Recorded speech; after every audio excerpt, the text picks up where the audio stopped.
Sesuai nang ngomong, wes puin ada tuh melarat bebas hisap. Memangnya mau melarat itu rada duit dong, kadang rada duit tapi ngerasani terus. Waduh, apa hisap. Memang kamu hisap mau perkara dunia tok, perkara hasil jadi hisap, perkara gerbang jadi hisap. Anda rata ngaji, itu tidak ngomong sauni-uni nih. Tapi kalau kita tahu ngaji kan gitu, wong suka dihisap dunia nih, wong melarat dihisap cangkemnya, kadang main ngerasani. Iya kan? Wong alim kadang dihisap pomae, kadang-kadang berlebihan harap-harap ning umate. Wong bodoh dihisap ra rohae gurune. Ku ape kena hisap. Saya kira kena hisap ya panitia kiamat nih, saman nih.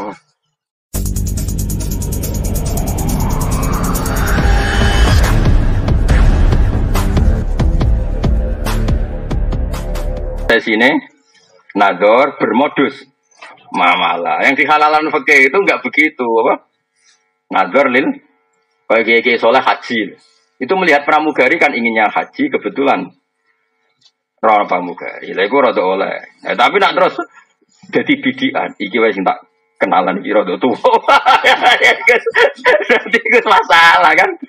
Roh paham toh? Biasa nglakoni ora paham. Paham ya? Paham mergo sering nglakoni apa paham kon nurani? Iya wis tau nimu.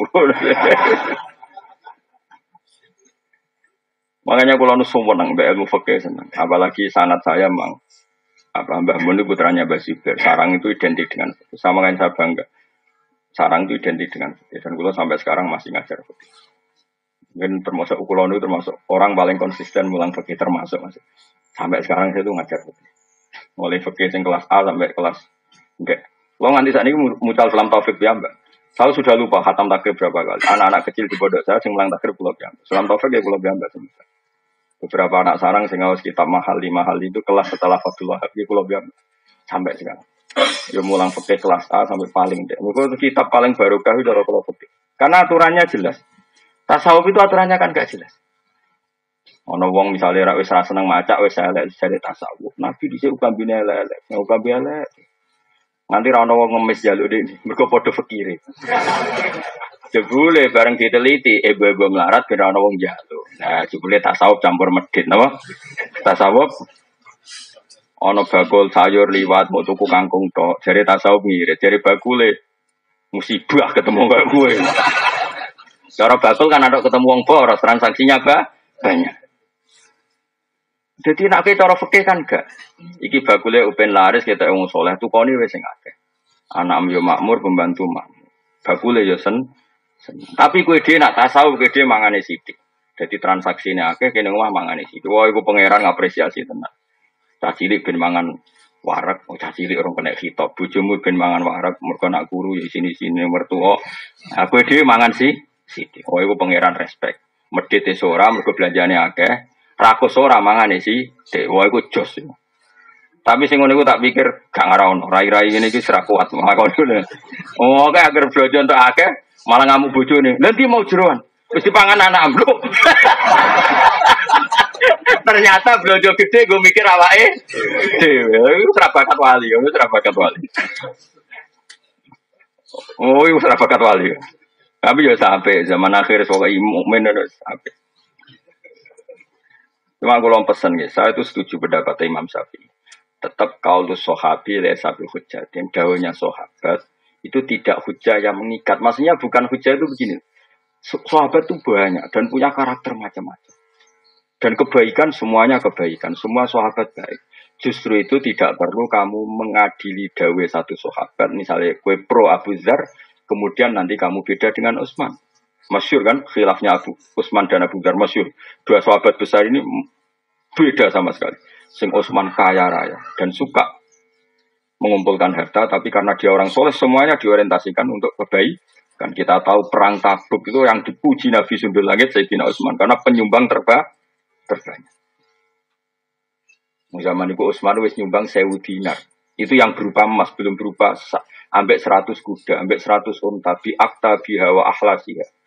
Padahal 1000 dinar artinya hampir 4000 gram karena 1 dinar sama dengan 4,25 gram. Kayak apa? Artinya gini, kalau kamu berlebihan tasawuf, gak suka harta, kamu berhadapan-hadapan dengan Sayyidina Utsman. Kena seneng duit sok, kepengen ngamal berhadapan-hadapan sama madzhabnya Abu Dan makanya biasa saja. Semua yang dipilih sahabat itu kebaik. Ya kita sesuai takdir kita. Takdir ini sebenarnya justru apa kan ridho baik kodok kodok. Kenapa kok tetap ridho? Ridho kok sampai kodok kodok. Ridho semodel bias. Sauni-unimu lumayan. Kenapa? Makanya saya ulang lagi ya. Kayak ini Dawud Sidina Utsman. Melihat orang lain semua selamat, melihat dirinya rusak. Itu maknanya hanya untuk menghilangkan takab. Tapi kalau seperti itu Anda malah kehilangan syukur, jangan lakukan. Ya, wong kabeh bener kabeh kecuali aku. Kalau itu berlebihan menghilangkan syukur, maka jangan kamu lakukan. Karena kita diajari ngendikan apa alhamdulillah. Jadi hadana li hadza wa ma kunna linahtadiya laula an hadana Allah. Kita sendiri punya hak dan mendapat hidayat ya Allah. Kenapa kita menafikan hidayatnya Allah pada diri kita, sementara kita meyakini hidayat itu pada orang lain. Akhirnya kan ngilangi syukur. Karena apa kan wong tasawuf sumber wong liya Gus selamat kabeh kecuali kula. Berarti Allah memberikan pada orang lain keselamatan, pada dia ketidakselamatan. Akhirnya kan hubungannya dengan Allah tidak baik. Seakan-akan Allah merhatikan orang lain, tidak merhatikan dia. Paham ya? Tapi kalau kamu terlalu menganggap Allah mau ngasih hidayat aku, terus kamu berpikir orang lain sesat, maka ujub. Nah, kita ini ya tidak boleh ujub, tapi ya agak boleh terus tidak syukur. Ya sudah, dikontrol. Manis, ya surep malam ini bener. Yes, kowe ini bener. Kan malah dimaklumi mbek pangeran. Mergo alasannya apa? Kenapa? Kowe kok milih madzhab ngono to? Ndak tahu. Malah penak. Wong ra ro gak kena khitab ngono. Jadi bang milih madzhab malah salah. Pengamat-pengamat itu ora tau ngaji ora apa ngomong hukum Islam powe dene ra karuan. Tapi ya Senin mbek Selasa beda, Selasa mbek Rebo beda. Tanpa referensi tadi sak uni-unine napa? Wadang pidato. Wah, zaman akhir Kiai ra sugih ra dihormati wong. Makanya penting sugih. Mana ada dalam ajaran Islam target dihormati wong? Oh no, target nih Islam supaya dihormati. Enggak ada kan? Gua omongan ngelantur. Besok enak ngomong. Wes puin ada tuh melarat bebas hisap. Memangnya mau melarat itu ora di duit dok. Kadang ora di duit tapi ngerasani terus. Waduh wae bek napa hisap. Memang samu hisap mau perkara donya tok, perkara hasil yo hisap, perkara gremeng yo di hisap. Nek ora tau ngaji itu tidak ngomong sak uni-uni nih. Tapi kalau kita tahu ngaji kan gitu, wong sugih dihisap dunyane. Wong melarat dihisap cangkeme, kadang men ngrasani. Iya kan? Wong alim kadang dihisap pomake, kadang-kadang berlebihan harap-harap ning umate. Wong bodoh dihisap ra rohae gurune. Kuwabe kena hisap. Sing ora kena hisap ya panitia kiamat niku saman yo. Wali-wali niku mboten kena hisap. Mergo kon dadi seksi. Seksi kan gak kena audit hakim. Jadi wali-wali ulama-ulama ora pati kena hisab. Mergo kon dadi seksi. Seksi kena hisab to. Gak dadi diceluk. Diceluk. Bener iki tau ngaji kowe nasa ilfat. Nggih Gusti. Paham. Katose boten. Katose boten. Ora paham kok ngaji terus. Hebat berarti. Yo hebat ora paham kok ngaji. Hebat. Terus ana kok. Lha kok ngaji kowe nggih ngawas. Paham nggih katose Pak. Yo hebat. Dadi akhire hebat kan. Angger ikhlas lho syaratnya. Engko insyaallah hebat kabeh. Jadi ada orang-orang yang jadi nanti orang-orang alim itu baik pangeran kalau dia ikhlas semua dosanya dimaafkan terus ganjaran itu sudah selesai terus nggak akan jadi seksi. Nah, pas mulai jadi seksi ini dia sudah terbebas.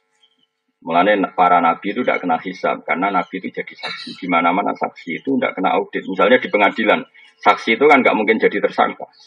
Tapi jangan saksi yang dalam bahasa KPK enggak. Memang benar-benar saksi. Makanya bahasa saksi di KPK itu kalau beda dengan bahasa saksi dalam agama. Saya ulang lagi ya. Awas loh benar terjebak dalam bahasa hukum positif. Saksi kalau dalam bahasa KPK itu kan gini. Misalnya Fauzi korupsi. Mustafa teman dekatnya. Yang terbukti korupsi Fauzi kena OTT. Maka Mustafa dipanggil sebagai saksi. Maka potensinya nanti menjadi tersangka. Kan mergo kecipratan. Ya kan? Tapi kalau dalam bahasa agama enggak. Saksi itu adalah orang yang melihat satu kesalahan dan dia tidak terlibat sama sekali. Ada tambahnya.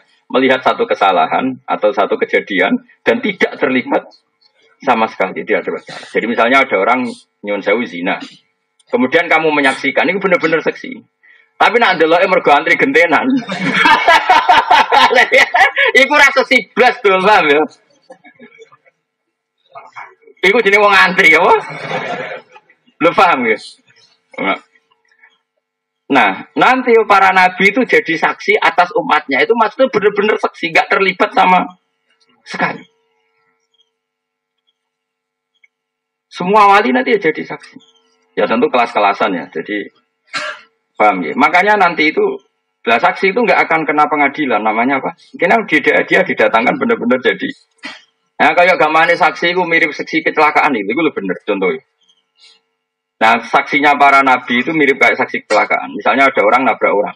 Saksi ini kan benar-benar tidak terlibat. Itu betul itu. Bahasa saksi itu betul. Tapi kalau di KPK itu agak salah dalam, maksudnya agak nggak kayak bahasa agama. Dikatakan saksi tapi suatu saat jadi itu nggak bisa kalau dalam bahasa agama nggak bisa. Bahasa agama loh ya. Karena di mana-mana saksi itu yang menyaksikan kejadian, bukan yang terlibat. Jadi nak saksi kalau saksi kecelakaan itu benar. Betul ini yang nabrak ini betul Pak. Tadi pas kejadian saya pas di sini. Itu kan nggak mungkin jadi tersangka ya tetap saksi. Paham ya? Nah, Rasulullah nanti itu seperti itu. Maksudnya seperti itu benar-benar nggak terlibat kesalahan umatnya, tapi jadi saksi karena beliau ketuanya, imamnya. Apa betul Muhammad ini umat kamu? Ya. Ukurannya apa? Dia sering mau sholawat. Ya nanti orang bisa ukurannya apa? Bajunya gini, macam-macam lah. Terus bajunya gini, macam-macam.